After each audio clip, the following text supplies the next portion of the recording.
it is that other half of the hour, which is the 7 o'clock hour, as we conclude the other half of the year 2023, which is ending today, the 30th of June. I am Priscilla Regina Danoga. Well, we definitely are focusing on sports because it's equally as important.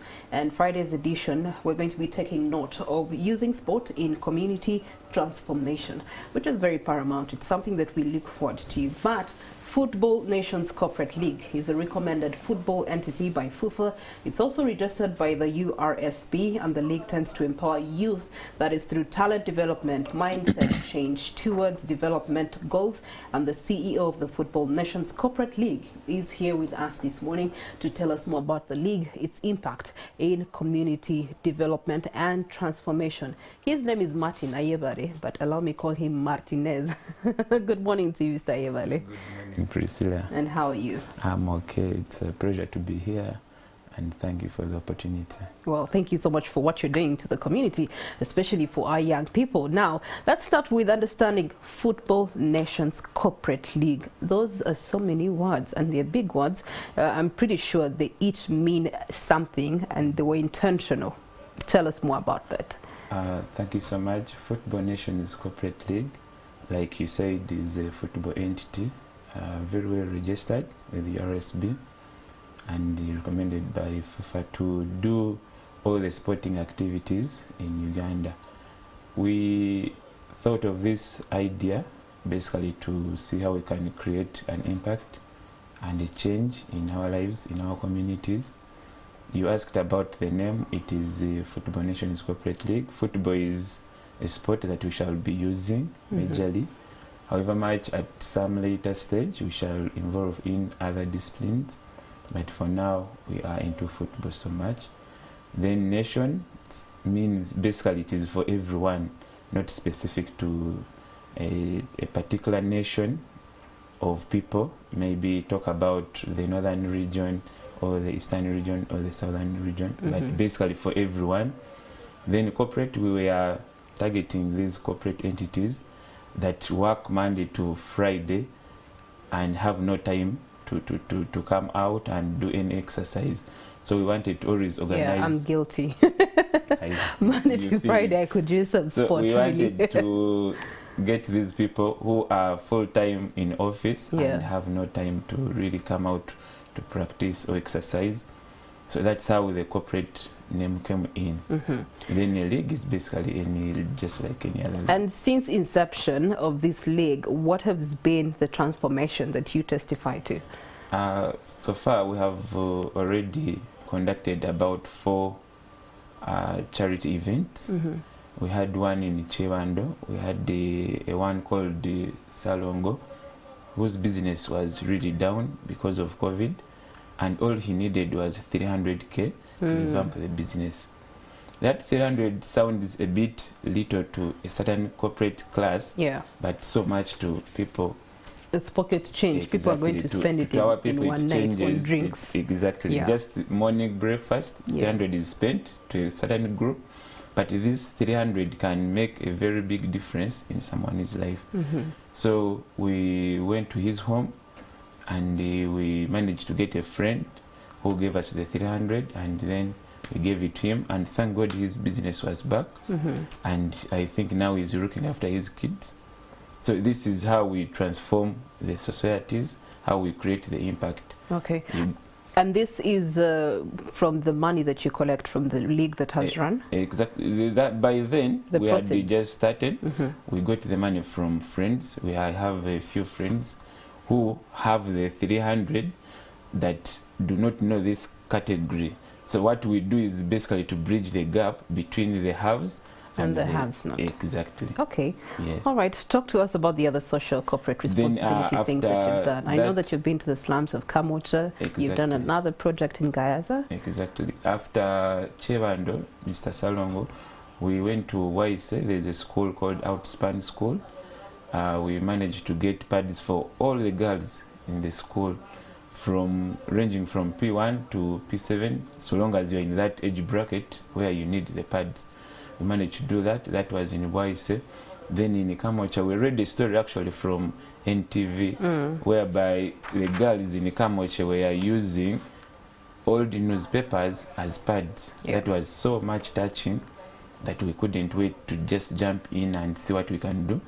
I have friends I could ring. We just rang them, and all we did was get pads and then took them to the girls in Kamocha. Okay, all right. Of course, you've talked about pads, and it has reminded me earlier on in the course of the week, we were having the same engagement, the menstrual positive workplace. And so for you to do something in that regard, thank you so much. Okay. Now, what other benefits come with this initiative?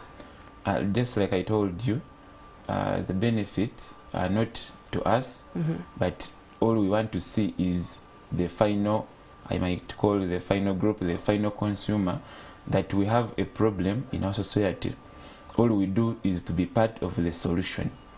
There's a certain group, in this case, I might talk about the 9th July that we are trying to arrange. We have kids who are having nodding syndrome from Kitugum, a very dangerous disease actually, that need a few things. We might not completely take away the disease, but we shall do what we can manage to transform their lives. Exactly. Okay. So what makes us feel happy and what makes us benefit is this person, this kid in Kitugum, seeing a smile on their faces, seeing a difference in their lives. Because on 9th we are calling up our friends to come with things like old clothes. They might not be so much old, but no, don't. But let's first talk about that. Don't make them old clothes, people. Because if you wear nice clothes, why should somebody else wear something that is not nice? So pick the best out of your wardrobe. Don't pick old clothes. Pick the best, so somebody else can also be wearing the best. We have a certain class of people that have clothes that have not been put on for long. Guilty. someone might not give you their newest outfit, but they have a heap of clothes in their wardrobes that they have taken so long without using. So we will call upon such people to come on that very day, then give them to these kids. What you see as something you've not been using is something that this person has been waiting for. Somebody else. Yes, so that's how we feel the pressure, that's how we benefit. That's all that we want, to bridge that gap. All right, so this particular league is attached to catering to children in Kitgum that have nodding syndrome. Exactly. How many are we talking about, and what's the age group that we're looking at? The person who is looking after them told me they are 146. And all of them with the syndrome? All of them with the syndrome. Wow. You know how the syndrome cripples someone's body? All they do is come out of the house in the morning, sit, wait until they are taken back in the house. So if we have someone out there, a corporate company that would provide something like a wheelchair to this person, that would make so much sense. All right, and how many? 104. What are the age groups? The age group is between 5 to 18, around there. 5 to 18, 12, 13, 14. All right, so Football Nations Corporate League, it's on the 9th of July. Yes. It's going to be at the Omondi Stadium, MTN. You get Philip Omondi Stadium, sorry. You are having 24 teams? Yes. Okay, what are the details? That's a lot of people.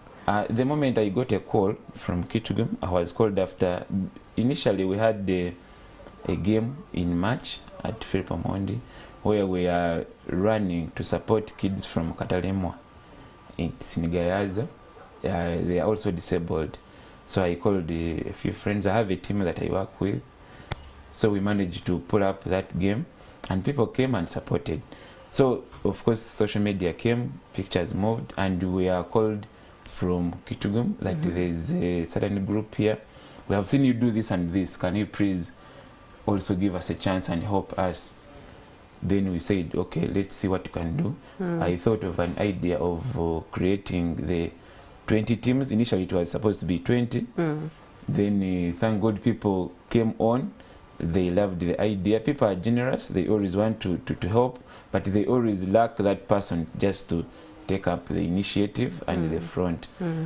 So teams came on board. We have about 5 teams from Chapa Super League. We have Parliament of Uganda. It was actually the very first team to confirm that we shall be on. We have Church of Uganda, don't be surprised on that day when you see Dr. Archbishop Kazimba Mugaru pass by in a sports kit. Exactly. We Don't have kill the vision. we have so many teams. We have a team from Kanungu coming all the way from Kanungu to come and play and support these kids from Kitugum. You see how our league is trying to connect. So these teams are all making a contribution to be they are part making a of the contribution of 500. It's the same money that we shall use. 500,000 exactly, 500,000 shillings. It's the same money that we shall use to facilitate some of the logistics, hire the pitch, the balls, the referees.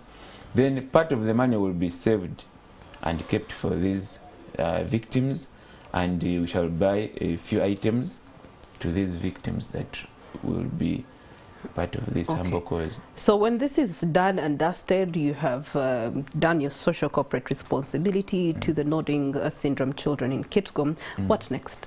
We are not stopping here. We hope to continue doing this. We hope, because personally I also have an experience. My background wasn't so much okay, so I feel so much for these kids. I know what it means, what they are going through. Yes, I didn't have the syndrome, but at least some of the experiences were not all that fine. So I also needed someone to touch my life, to come through.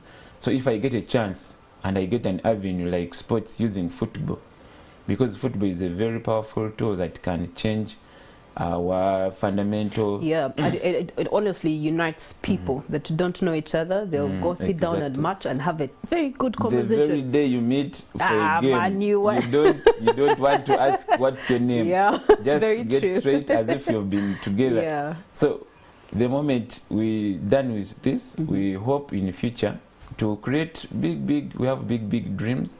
We have to think of something like an orphanage. We have to get our offices. We have to get like a baby's home, because there are these kids that are always, parents who are not taking responsibility of their kids.